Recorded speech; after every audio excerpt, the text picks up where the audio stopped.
नमस्कार दर्शकों, आप देख रहे हैं आवाज इंडिया। मैं हूं आपके साथ श्रद्धा पाठक। महाराष्ट्र सरकार ने कैबिनेट मीटिंग में मुंबई के 5 टोल नाकों पर हल्के मोटर वाहनों के लिए पूरी तरह से टोल माफी करने की घोषणा की है।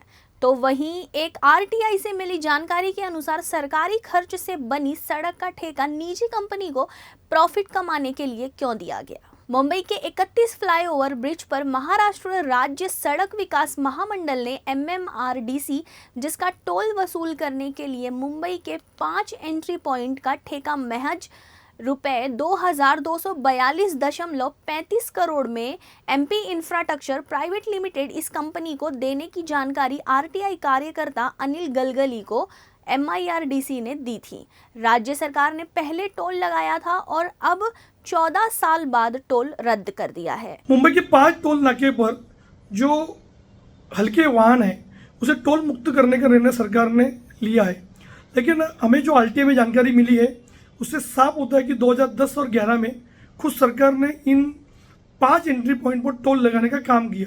उस वक्त MEP नामक कंपनी को 2242 करोड़ रुपए में एक कॉन्ट्रैक्ट उन्होंने दिया था, उसकी मियाद 2026 तक थी। सरकार ने आज जो निर्णय लिया है उससे मुंबई करों के साथ MMRD क्षेत्र में रहने वाले सभी नागरिकों को निश्चित तौर पर लाभ होगा। मगर जिस तरह से बार बार पिछले 14 सालों से उस कंपनी की ऑडिट होने की मांग हो रही थी, उस पर सरकार ने ध्यान नहीं दिया।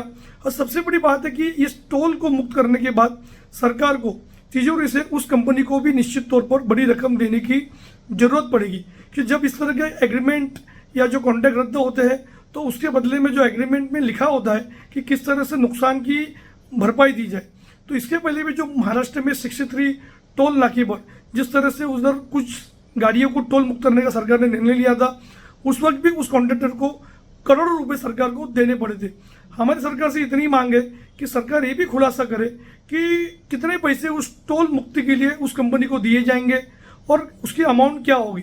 तो निश्चित तौर पर इस तरह के जब टोल मुक्ति का सरकार निर्णय लेती है तो उसका खामियाजा सरकार को तो भुगतना पड़ता है, मगर कंपनी को हमेशा फायदा ही होता है।